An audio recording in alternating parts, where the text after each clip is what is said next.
वंशी विभूषितकरान्नवनीरदाभात् पीताम्बरादरुणबिम्बफलाधरोष्ठात् पूर्णेन्दुसुन्दरमुखादरविन्दनेत्रात् कृष्णात् परं किमपि तत्त्वमहं न जाने। शङ्करं शङ्कराचार्यं केशवं बादरायणं सूत्रभाष्यकृतौ वन्दे भगवन्तौ पुनः पुनः। ईश्वरो गुरुरात्मेति मूर्तिभेदविभागिने व्योमवद्व्याप्तदेहाय दक्षिणामूर्तये नमः। ॐ शान्तिः शान्तिः शान्तिः।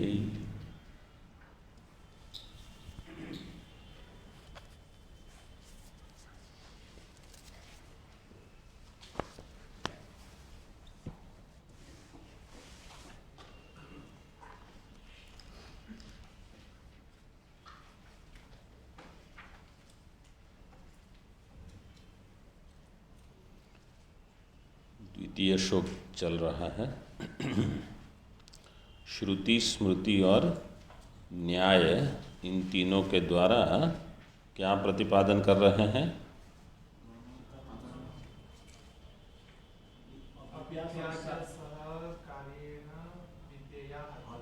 हाँ, अविद्या च सहकार्येण विद्यया हातव्या। विद्या के द्वारा अविद्या का नाश करना है, ये प्रतिपादन चल रहा है।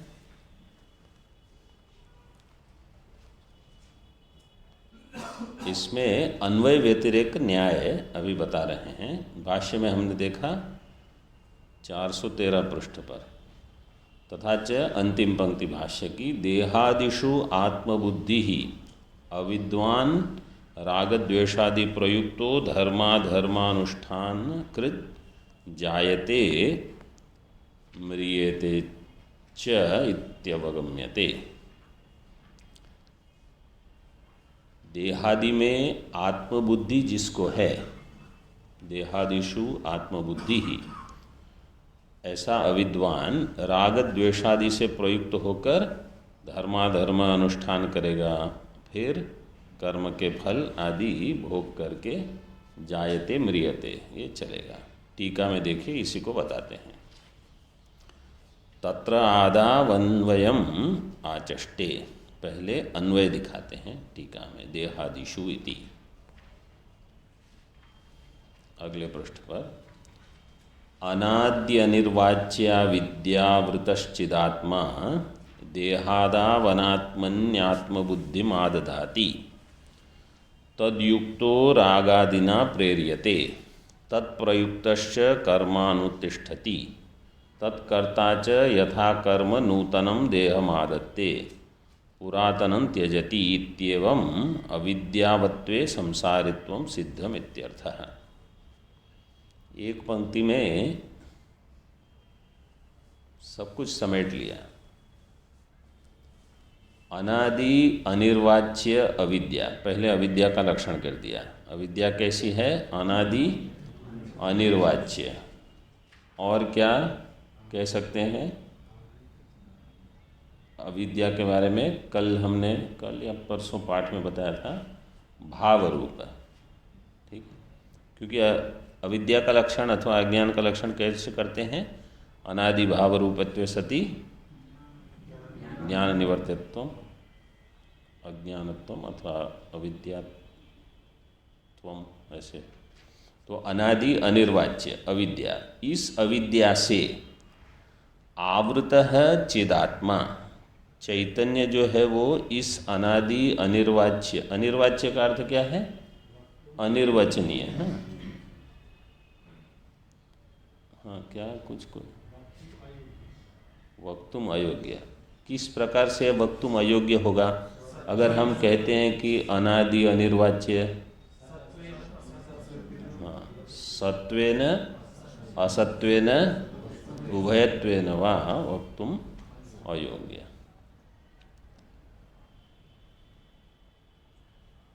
इस अविद्या के द्वारा चिदात्मा आवृत होता है। सबसे पहले आवृतश चिदात्मा, फिर वह क्या करेगा, देहादावनात्मनि आत्मबुद्धिम आदधाति। देहादि जो कि अनात्मा है, इसमें आत्मबुद्धि उत्पन्न करेगा, मतलब रखता है ऐसे, आदधाति। अविद्या के कारण देह में आत्मबुद्धि उत्पन्न होती है, ऐसे समझो। आबाल सभी को, बालक को भी कुछ कहना नहीं पड़ता है, वो कहते हैं मैं ये हूँ, मैं देह हूँ। देह को ही अहम मान के बचपन से ही ऐसे व्यवहार चलता है। पशु की भी है, पशु को भी देह में ही आत्मबुद्धि होती है। पशुआदिभिश्च अविशेषात्, ऐसे अध्यास भाष्य में कहा। तो देहादौ अनात्मनि आत्मबुद्धिम आदधाति। जब देह में जो कि परिच्छिन्न है, परिच्छिन्न में एक बार आत्मबुद्धि हो गई, परिच्छिन्न में आत्मबुद्धि होने से अब द्वैत भासेगा, क्योंकि इससे जो अन्य है वो सब इदम इदम इदम रूप से भासते हैं। ये अहम रूप से भासता है। जहाँ आत्मबुद्धि होगी वो अहम प्रत्यय का विषय बनेगा, और बाकी जो अन्य होंगे वो इदम प्रत्यय के विषय बन जाएंगे। तो द्वैत में अब सत्यत्व बुद्धि आ गई। अविद्या ने आत्मा का आवरण किया। अविद्या मतलब किसकी अविद्या है ये? आत्मा, तो मतलब अद्वैत आत्मा की अविद्या। अद्वैत रूप जो आत्मा है, इस आत्म विषय का अविद्या। अद्वैत की अगर अविद्या है तो भान किसका होगा? द्वैत का। ये हो गया। फिर द्वैत का भान होने से तदयुक्तो रागादिना प्रेर्यते। अब इनको राग द्वेष होते रहेंगे, क्योंकि जहाँ दो चीज़ दिखेंगी, मतलब एक से अधिक, तो जो अन्य चीज़ है उसके प्रति या तो राग होगा अथवा उसके प्रति राग कब होगा? जहाँ सुख बुद्धि हो अथवा सुख का अध्यारोप हो, जो भी हो। जहाँ शोभन बुद्धि हो, शोभनाध्यास इसको कहते हैं। जहाँ शोभन का अध्यास करते हैं, हाँ ये सुंदर है, फिर वहाँ राग होगा, क्योंकि वहाँ कुछ अपेक्षा है कि यहाँ से सुख मिल जाएगा। और जो अन्य है, जहाँ सुख बुद्धि नहीं है, तो या तो उपेक्षा बुद्धि हो सकती है कि हमको कुछ इससे लेना देना नहीं है, अथवा द्वेष हो जाए। तो रागादिना प्रेर्यते, ये तीसरी श्रेणी हो गई। अविद्या से आवरण एक, फिर देह में अनात्म बुद्धि, अनात्म बुद्धि से द्वैत में सत्यत्व बुद्धि। तृतीय रागादि का उद्भाव, मतलब राग द्वेष हो जाएगा। द्वैत में राग द्वेष बुद्धि। फिर एक बार राग द्वेष हो गए, जहाँ राग है उसको प्राप्त करना है, क्योंकि वहाँ सुख है। जहाँ द्वेष है उसकी निवृत्ति करनी है। क्यों? द्वेष की नहीं, वो वस्तु की। क्यों? क्योंकि वो दुख देगा। तो तत्प्रयुक्तस्य कर्म अनुतिष्ठति। फिर उस राग द्वेष से प्रयुक्त होकर कर्म का आचरण करेगा, लौकिक हो चाहे वैदिक हो। तो भाष्यकार ने तो वैदिक दृष्टांत दिया, धर्माधर्म। लौकिक कुछ कुछ करते रहते हैं, फिर कर्मानुतिष्ठति। फिर एक बार कर्ता बन गए तो भोक्ता बनने में कोई हमारे पास विकल्प है? कोई नहीं दिए। कर्ता बने तो भोक्ता बनना ही पड़ेगा। तत्कर्ता च यथा कर्म नूतनम देहम आदत्ते, फिर जैसे हमारे कर्म इस प्रकार से नूतन देह हम ग्रहण करेंगे। मतलब अगर बढ़िया कर्म हो, पुण्य कर्म हो तो देवता आदि शरीर ग्रहण करेंगे, अगर अधम कर्म हो तो पशु स्थावर आदि, और उभाभ्याम पुण्य पाभाभ्याम मनुष्य लोक की प्राप्ति हो जाएगी, मनुष्य शरीर हो जाएगा। तो जैसे यथा कर्म नूतनम देहम आदत्ते पुरातनम त्यजति, और जो पुराना देह है वो छोड़ देगा। तो इस प्रकार से देह ग्रहण हो गया। एक बार देह ग्रहण होगा फिर भोग भी करेंगे। कुर्वते कर्म भोगाय कर्म कर्तुंच भुंजते पंचदशी में। तो कर्म करेंगे भोग करने के लिए, और भोग करते समय अन्य कर्म करेंगे, फिर से करता, फिर से भोगता, ये चलते रहेगा।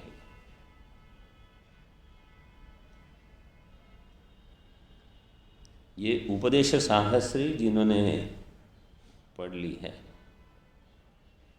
प्रथम अध्याय चतुर्थ पंचम श्लोक में ही दे दिया है ये पूरी पंक्ति कि जीवन का आरंभ क्या है। ये है कर्माणि देह योगादौ, देह योगे क्रिया क्रिये, ऐसे करके दिया है वहाँ। देह योगे प्रिया प्रिय ध्रुवे स्याता ततो राग द्वेषस्य, फिर राग द्वेष होंगे, फिर ततः क्रिया, क्रिया से क्रिया फल, कर्म फल चलते रहेंगे। तो नूतनम देहम आदत्ते पुरातनम त्यजति इति एवं अविद्यावत्वे संसारित्वम। ये क्या हो गया? अन्वय हो गया। अविद्यावत्वे संसारित्वम। व्यतिरेक कैसे होगा? अविद्याभावे संसारित्व अभाव। टीका में व्यतिरेकम इदानीम दर्शयति। अब व्यतिरेक बताते हैं। देहादि, भाष्य में प्रथम पंक्ति में, देहादि व्यतिरिक्तात्मदर्शिनो रागद्वेषादि प्रहाणापेक्षया धर्माधर्म प्रवृत्ति उपशमान मुच्यन्त इति। देहादि व्यतिरिक्त आत्मदर्शी, देह से व्यतिरिक्त जो आत्मा को देख लेता है, मतलब ब्रह्म रूप से, ऐसे उनके लिए राग द्वेष नहीं रहेंगे। क्योंकि केवल आप कहोगे देह से व्यतिरिक्त आत्मा, सारे वैदिक दर्शन जो हैं हमारे, सभी ने देह से अन्य को ही आत्मा को माना है। चारवाक छोड़ के वास्तव में तो भारतीय संस्कृति में जितने दर्शन हैं, सभी दर्शनों ने आत्मा को देह से व्यतिरिक्त ही माना है। इसलिए अन्य धर्म भी, मतलब अन्य दर्शन, भले वो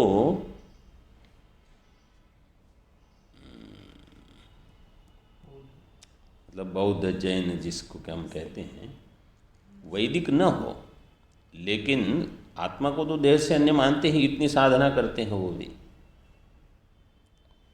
तो केवल देहादि व्यतिरिक्त नहीं, मतलब ब्रह्म ही, ऐसे समझ लेना। ऐसे जो हैं आत्मदर्शिनो राग द्वेषादि प्रहाण अपेक्षया, तो वहाँ राग द्वेषादि के प्रहाण की अपेक्षा है, मतलब उनका नाश। क्यों? क्योंकि कल हमने जैसे बताया था, राग द्वेष का बीज क्या है बताया था, देह में आत्मबुद्धि। इसलिए देखिए, अविद्या के बाद पहले देह में आत्मबुद्धि, फिर राग आदि। कल ये प्रकरण आया था भाष्य में, देहादिषु आत्मबुद्धि ही अविद्वान, देहादिषु आत्मबुद्धि, फिर राग द्वेषादि प्रयुक्त है। बताया था ना कल, जैसे देह में आत्मबुद्धि हो तब राग द्वेष होते, नहीं तो नहीं होंगे। तो राग द्वेषादि प्रहाण अपेक्षया धर्माधर्म प्रवृत्ति उपशमात, धर्माधर्म प्रवृत्ति का उपशम होने से मुच्यन्ते, दर्शिनः मुच्यन्ते इति। टीका में श्रुतियुक्तिभ्याम भेदे ज्ञाते रागादि ध्वस्त्या, रागादि कल आया था शब्द टीका में विद्याफलम, हाँ क्या, अनर्थ ध्वंस, हाँ हाँ अनर्थ प्राप्त, हाँ विद्याफलम अनर्थ ध्वस्ति, अविद्याफलम अनर्थ प्राप्ति, ये आया था पूर्व पृष्ठ में, टीका में प्रथम पंक्ति में ही था, ये अन्वय व्यतिरेक बताया था पूर्व पृष्ठ मतलब 413 में, मतलब द्वितीय पैराग्राफ की टीका की प्रथम पंक्ति थी। हाँ। तो श्रुति युक्तिभ्याम भेदे ज्ञाते रागादि ध्वस्त्या कर्मोपरमात् अशेष संसारा सिद्धि इति अविद्याराहित्ये बंधध्वस्तिरित्यर्थः। अविद्याराहित्ये बंधध्वस्ति, श्रुति युक्ति से भेद का ज्ञान हो गया। भेद का अर्थ है आत्म ब्रह्म, मैं ब्रह्म हूँ देहादि से व्यतिरिक्त, ऐसे भेदे ज्ञाते रागादि ध्वस्त्या, फिर कर्म से उपरम हो जाएंगे, तो उसे अशेष संसार असिद्धि, संसार नहीं रहेगा, कर्तृत्व भोक्तृत्व आदि सभी का उपशम हो जाएगा। इति अविद्याराहित्ये बंधध्वस्ति ही इत्यर्थः। अविद्या से रहित होने पर बंधन का नाश, बंधन की ध्वस्ति। उक्तान्वयादेर अन्यथा सिद्धिम शिथिलयति, कोई कहेगा इस अन्वय व्यतिरेक में अन्यथा सिद्धि है। अन्यथा सिद्धि का अर्थ क्या है कि आप जो कह रहे हो कि अविद्या सत्वे संसार सत्वम, अविद्या भावे संसार अभाव, ये ऐसी व्याप्ति नहीं है, ये अन्वय व्यतिरेक ठीक नहीं है, अन्यथा सिद्ध है। तो इसलिए भाष्य में दे दिया न केनचित प्रत्याख्यातुम शक्यम न्यायतः, इस अन्वय व्यतिरेक का कोई प्रत्याख्यान नहीं कर सकता, इसका कोई विरोध नहीं कर सकता।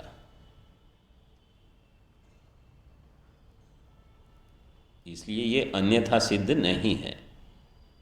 इदम एवमेव, टीका में देखिए, उक्तम अन्वयादिवादिना केनचिदपि न्यायतो न शक्यम प्रत्याख्यातुम तद अन्यथा सिद्धि साधक अभावाद इत्यर्थः।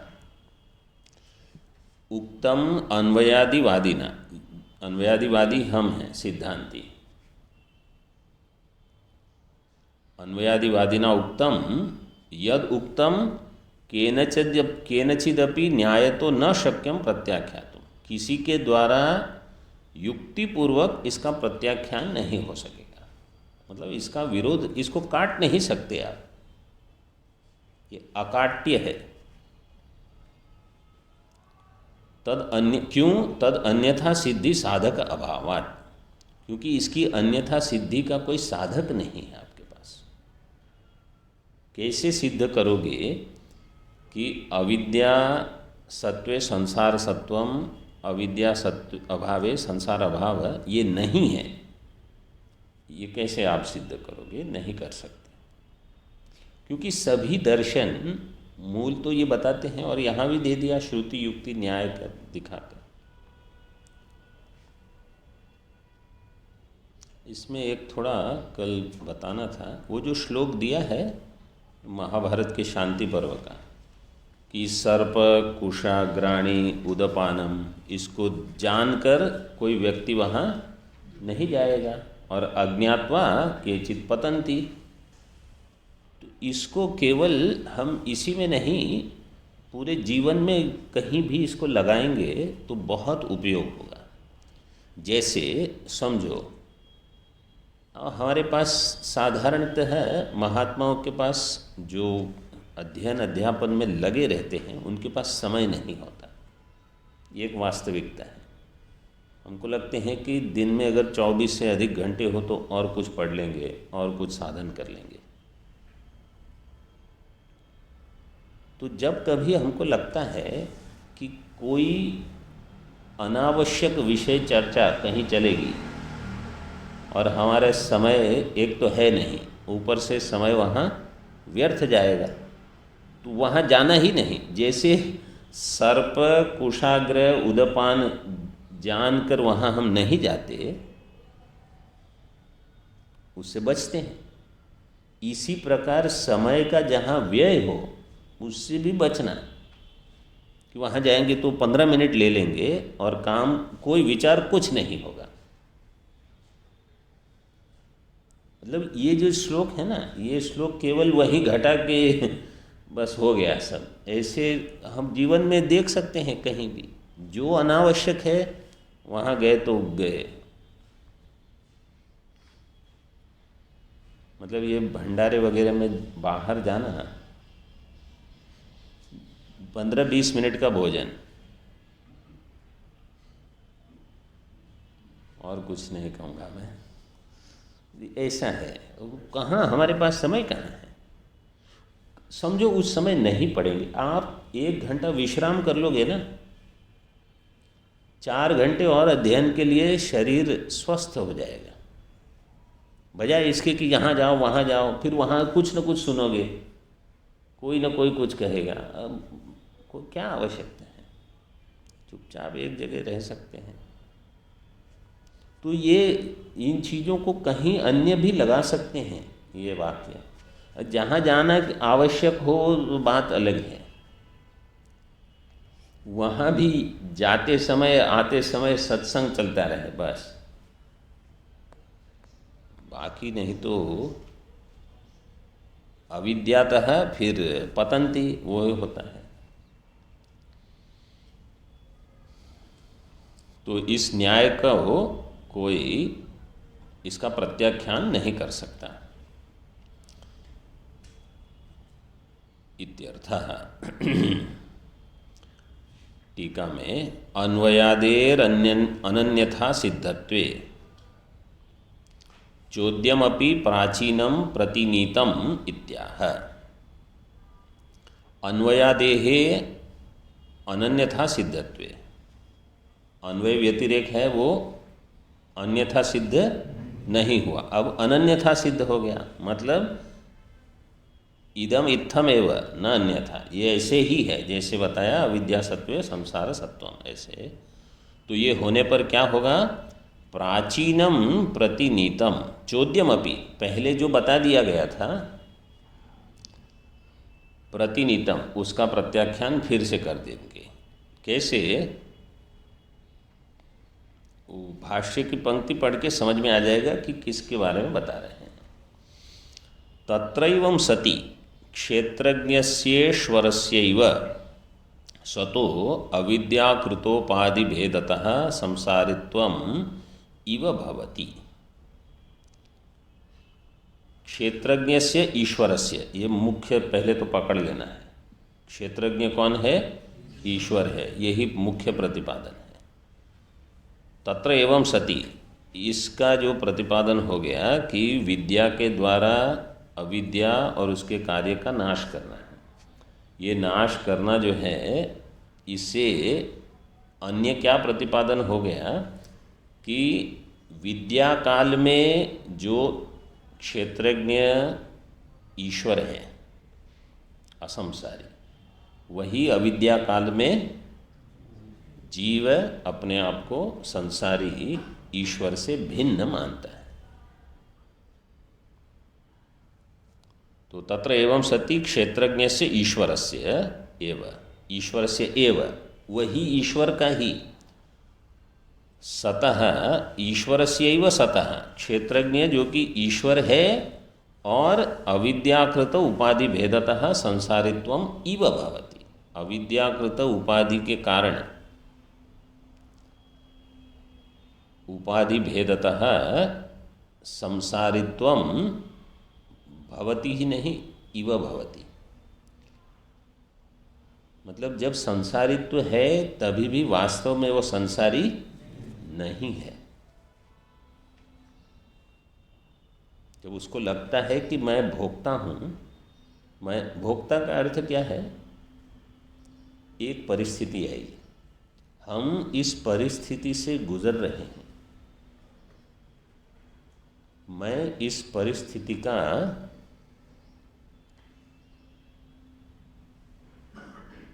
मतलब इस परिस्थिति से जा रहा हूं, परिस्थिति मुझ पर कुछ प्रभाव कर रही है। ये जो भ्रांति हमको होती है, इसको कहा जाएगा हम भोक्ता हो गए। जैसे अब ठंड है, ये परिस्थिति है, मैं ठंड का अनुभव कर रहा हूं, ये भोक्तृत्व है।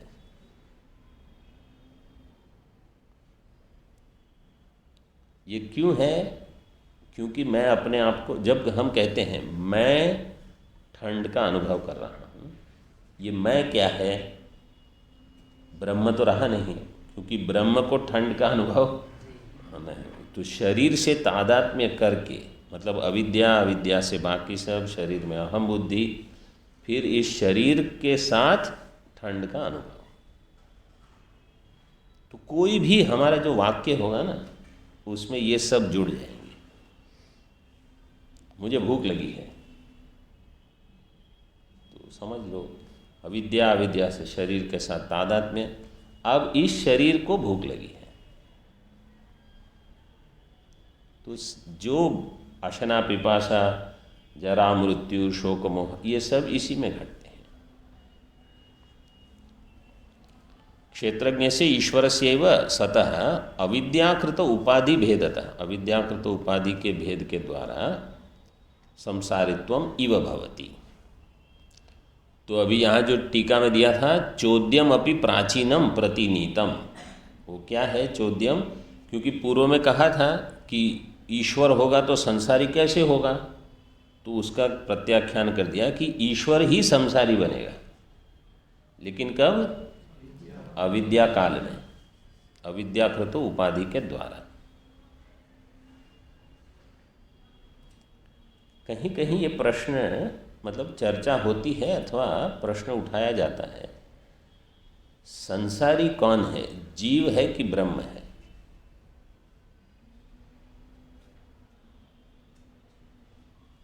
संसारी जीव है कि ब्रह्म है?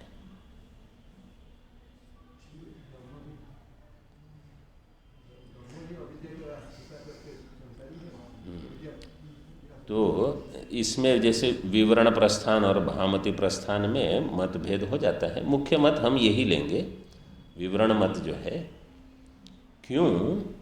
क्योंकि ब्रह्म वा इदम अग्र आसीत, आरंभ होता है ब्रह्म से।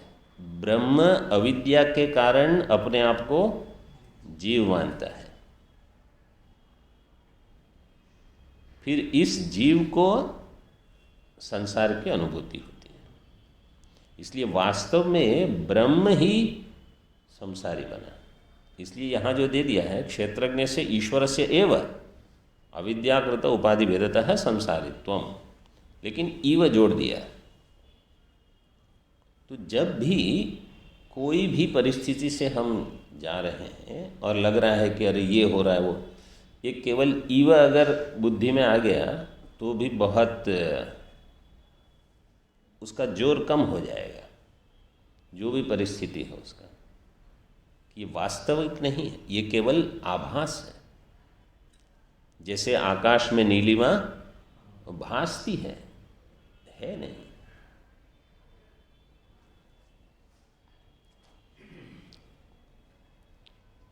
टीका में ज्ञानाज्ञानयोर उक्त न्यायेन, ये इसका उपसंहार करते हैं इस विचार का। ज्ञानाज्ञानयोर उक्त न्यायेन स्वरूप भेदे कार्य भेदे च स्वारस्येन परापरयोरैक्येपि बुद्ध्यादि उपाधि भेदाद आविद्यकम आत्मनः संसारित्वम आभास रूपम प्रातिभासिकम सिद्ध्यति इत्यर्थः।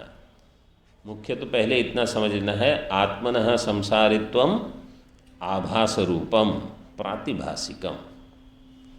आत्मा में जो संसारित्व है वो आभास है, वो प्रातिभासिक है। प्रातिभासिक का अर्थ है मिथ्या। प्रातिभासिक और व्यावहारिक, इनका लक्षण अगर करना हो तो कैसे करोगे?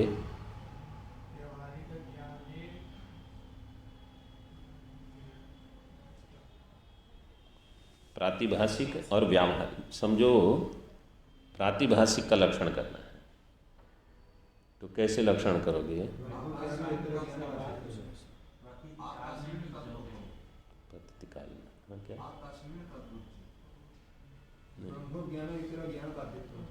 हाँ, ये लक्षण करेंगे।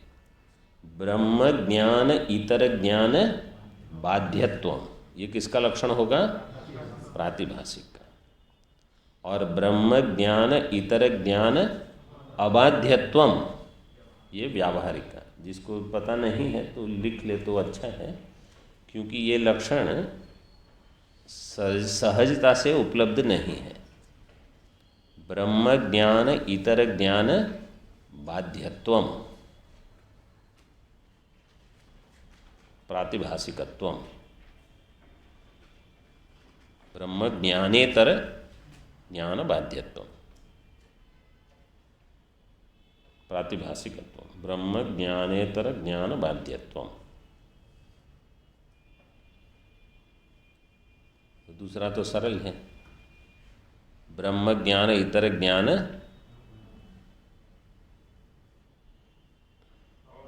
अबाध्यत्वम।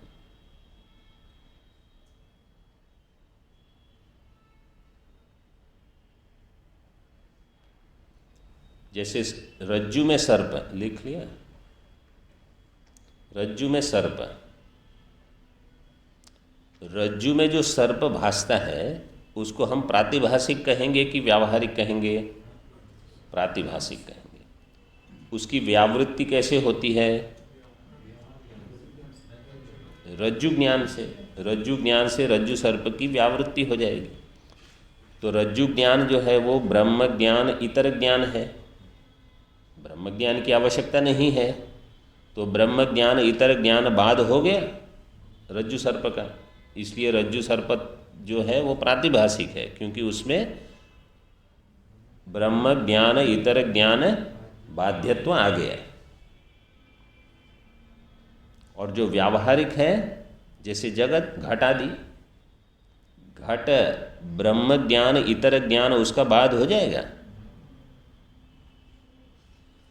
नहीं होगा, कि ब्रह्म ज्ञान मात्र उसका बाद होगा। ब्रह्म ज्ञान एव बाद है, ब्रह्म ज्ञान इतर ज्ञान से घट का बाद नहीं होगा। ये समझ में आ गई ना? पंक्ति सरल है। तो ये भेद हो गया। तो प्रातिभाषिकत्वम सिद्ध्यति, लेकिन यहाँ प्रातिभाषिकत्व का वो अर्थ नहीं ले सकते, क्योंकि ये संसार का नाश तो केवल ब्रह्म ज्ञान से ही होगा। तो यहाँ प्रातिभाषिकत्वम मतलब प्रातिभाषिकम कहने का अर्थ क्या है? कि यह जैसे स्वप्न प्रपंच मिथ्या है, ऐसा ये मिथ्या है। यहाँ केवल ये ही बताने के लिए प्रातिभाषिक शब्द है, इत्यर्थ। अच्छा, ज्ञानाज्ञानयोर उक्त न्याय न, उक्त न्याय मतलब ये जितनी मीमांसा हुई, श्रुति युक्ति, श्रुति स्मृति और न्याय, तीन को लेकर ज्ञानाज्ञानयोर उक्त न्याय न स्वरूप भेदे कार्य भेदे च, तो हेतु स्वरूप कार्य तीनों भिन्न है इसके, वो दिखा दिए। इसलिए स्वारस्येन परापरयोर ऐक्ये अपि, पर और अपर, पर से हाँ ब्रह्म ईश्वर, और अपर से जीव, तो जीव ब्रह्म ऐक्य होते हुए भी परापरयोर ऐक्य अपि बुद्ध्यादि उपाधि भेदाद आविद्यकम आत्मनः संसारित्वम, आत्मनः आविद्यकम संसारित्वम, आत्मा का संसारित्व कैसा है? आविद्यक है। क्यों? बुद्ध्यादि उपाधि के कारण। आभास रूपम प्रातिभाषिकम सिद्ध्यति इत्यर्थ। यहाँ एक प्रकरण पूरा हो गया। अब अन्य एक प्रकरण आरंभ करते हैं। आत्मनो ब्रह्मता स्वतश्चेद अहमित्यात्मभानेन ब्रह्मतापि भायाद इत्याशंका आह।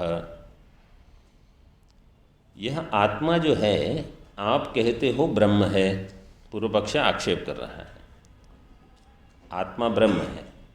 आत्मा अगर ब्रह्म है तो आत्मा की ब्रह्मता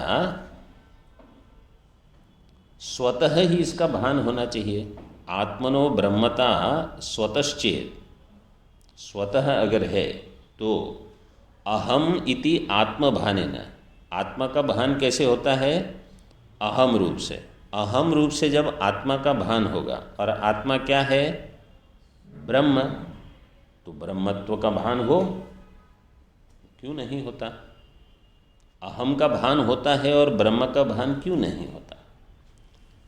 आत्मभानेन ब्रह्मतापि भायात, भायात ये क्या रूप है? विधिलिंग, भा दीप्त धातु से। इत्याशंक्याः यथा देहाद्यात्मत्वम आत्मनः, देहाद्यात्मत्वम आत्मनः, ये शब्द जो है, जैसे पहले साधारण समझ लीजिए, घटस्य घटत्वम, ठीक है, पुष्पस्य पुष्पत्वम। इसी प्रकार तो जहाँ षष्ठी हो, घटस्य घटत्वम, तो षष्ठी निकाल देंगे तो क्या होगा? घटः घट, मतलब ये घट है, ऐसे जिसमें घटत्व रहेगा उसको घट संज्ञा मिलती है। अब यहाँ देखिए, देहाद्यात्मत्वम आत्मनः, षष्ठी है इसमें, कहाँ? आत्मा में। अगर षष्ठी निकाल दोगे तो आत्मा क्या हो जाएगा?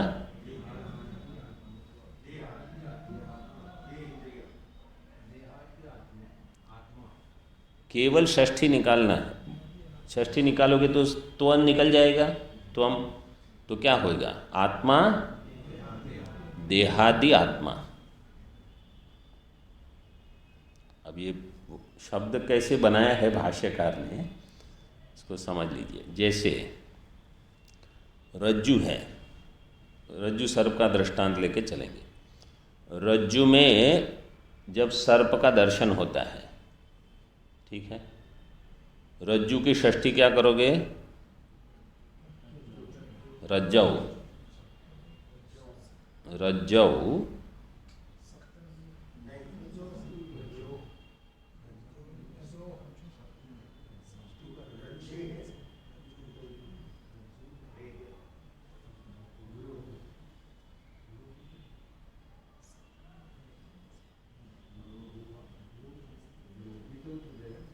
षष्ठी क्या होगी? रज्जो, हाँ,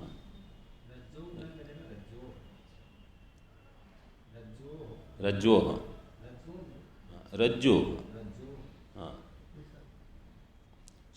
तो जैसे वहाँ षष्ठी लगाओगे, आत्मनः में जैसे आत्मा में षष्ठी लगी, इस प्रकार से। और देहादि आत्मत्वम, उसका क्या होगा? तो वहाँ आपको शब्द देना पड़ेगा दृष्टांत के लिए, रज्जु सर्पत्वम। दृष्टांत में रज्जु सर्पत्वम, रज्जो हो रज्जु सर्पत्वम। जैसे आत्मनः देहादि आत्मत्वम, रज्जु में रज्जु सर्पत्व भासता है। रज्जु में वास्तविक, जैसे घट में घटत्व है, रज्जु में क्या होना चाहिए? तो यथार्थ ज्ञान जब होगा तो तद्वती तत्प्रकार का ज्ञान होगा। तो रज्जुत्ववती रज्जुत्व प्रकार का ज्ञान होना चाहिए। लेकिन रज्जु में सर्पत्व का ज्ञान हो रहा है, जिसको हम रज्जु सर्प कहते हैं। तो इसी प्रकार यहाँ कहा, आत्मा में देहादि आत्मत्व ये भान हो रहा है, जैसे रज्जु में रज्जु सर्पत्व का भान हुआ। इसकी टीका देखिए।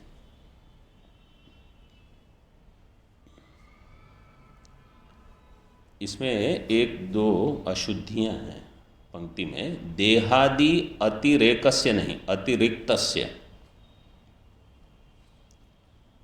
देहादि अतिरिक्तस्य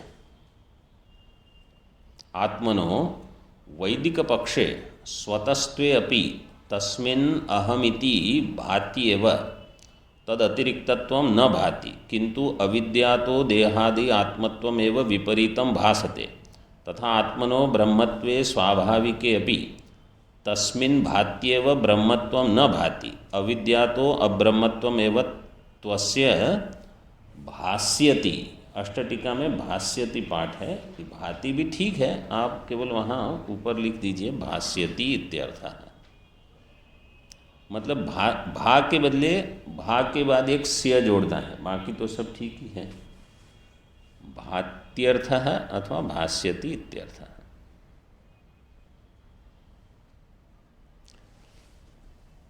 देहादि अतिरिक्तस्य आत्मनः, अब पंक्ति देखिए, देहादि अतिरिक्त आत्मा, देहादि अतिरिक्तस्य आत्मनः वैदिक पक्ष है। वैदिक पक्ष क्यों दे दिया? सारे वैदिक पक्ष देह से व्यतिरिक्त आत्मा तो मानते ही हैं। तो समझो मीमांसक, पूर्व मीमांसक को लीजिए, वो देह से आत्मा को भिन्न मानते हैं क्योंकि उनका आत्मा है वो स्वर्ग जाएगा, तो स्वर्ग जाने के लिए देह से व्यतिरिक्त होना चाहिए। देहादि अतिरिक्तस्य आत्मनो वैदिक पक्षे स्वतस्त्वे अपि, वो स्वतः तो है, आत्मा है, आत्मरूप से है, तस्मिन् अहमिति भाति एव, भाति एव का अर्थ है भाने सति, ऐसे अहम का भान होने पर तद अतिरिक्तत्व न भाति। तद अतिरिक्त का अर्थ है देहादि अतिरिक्तत्व। जब अहम का भान होता है वैदिक मत में, तो वैदिक मत में जहाँ ये ज्ञात है कि आत्मा देह से अतिरिक्त है, विलक्षण है, फिर भी अहम के भान में देह का भान होता है। जब हम कहते हैं पुरुषोहम, मनुष्योहम, और वैदिक कर्म कोई भी करना है तो आपको पहले पूछेंगे आपका नक्षत्र, आपका गोत्र, सब पूछेंगे आपको, तो किसका बताओगे? देह का ही बताना है। गोत्र, नक्षत्र, वर्ण, आश्रम जो भी आप बताओगे देह का ही बताओगे। तो अहम में देह अतिरिक्तत्व ज्ञान है तभी आप पुण्य कर्म कर रहे हो, फिर भी देह के साथ भेद का ज्ञान वहाँ नहीं होता, वो लिखा है तस्मिन् अहम इति भाति एव तद अतिरिक्तत्व न भाति किंतु अविद्या तो देहादि आत्मत्वमेव विपरीतम भासते। किंतु देहादि आत्मत्वम, देहादि आत्मत्वम जो हमने भाष्य में कैसे देखा, रज्जु सर्पत्व, रज्जु सर्पत्व ही भासता है वहाँ, रज्जुत्व नहीं भासता, विपरीतम भासते। तथा आत्मनो ब्रह्मत्वे स्वाभाविके अपि, इसी प्रकार से आत्मा में ब्रह्मत्व स्वाभाविक है। जैसे रज्जु में रज्जुत्व स्वाभाविक है लेकिन वो भासता नहीं है। आत्मनो ब्रह्मत्वे स्वाभाविके अपि तस्मिन् भाति एव ब्रह्मत्वं न भाति। तस्मिन् आत्मनि, आत्मा का भान तो हो रहा है लेकिन आत्मा ही ब्रह्म है, तो आत्मा का भान होने पर भी ब्रह्म का भान नहीं होता। तस्मिन् भाति एव ब्रह्मत्वं न भाति। इसलिए जो पूर्व वाक्य है ना, तस्मिन् अहम इति भाति एव तद अतिरिक्तत्व न भाति, तो भाति एव मतलब तस्मिन् सति, ऐसे उस अहम के भान होने पर भी देहादि से व्यतिरिक्त का भान नहीं होता। इसी प्रकार यहाँ अहम का भान होने पर भी ब्रह्मत्व का भान नहीं होता। अविद्या तो अब्रह्मत्वम एव तु अस्य भाति इत्यर्थः। अविद्यातः, अविद्या के कारण अब्रह्मत्व ही भासता है। अस्य कस्य आत्मनः अब्रह्मत्वमेव भास्यति अथवा भाति इत्यर्थ। तो यही भान होता है कि मैं ब्रह्म नहीं हूँ। जब कोई 10 बार बोल भी दे कि अरे आप तो ब्रह्म हो, तो पहले तो यही लगता है कि मैं कहाँ ब्रह्म हूँ। अब इसमें भी हमारा जो प्रमापक है, हम कोई कहेगा कि आप ब्रह्म हो तो हम क्यों ना कहेंगे? हम कहेंगे नहीं, अभी हम राग द्वेष बहुत हैं, अथवा अंतःकरण में अशुद्धि है, हमारा तो साधन चतुष्टय ही कम है, हम कहाँ ब्रह्म हो गए। तो वास्तविकता क्या है? हम ब्रह्म है कि नहीं?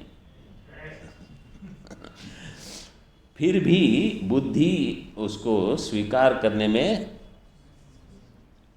क्योंकि भ्रांति है, अविद्या है, ये जितने हम दोष बताएंगे वो वास्तव में जितने दोष है वो आत्मा में नहीं है, ये अनात्मा में है। लेकिन अनात्मा के दोष आत्मा में, जैसे राग द्वेष कहाँ रहते हैं? अंतःकरण में, वो आत्मा में भासते हैं, क्योंकि साधन चतुष्टय जो भी गुण हैं समझो, तो गुण कहाँ हैं? वो भी अंतःकरण में है, वो भी आत्मा में भासते हैं। इस प्रकरण को थोड़ा और विस्तार से चर्चा करेंगे। 3 दिन अवकाश है उसके पश्चात। ओम पूर्णमदः पूर्णमिदं पूर्णात् पूर्णमुदच्यते पूर्णस्य पूर्णमादाय पूर्णमेवावशिष्यते। ओम शांति शांति शांति।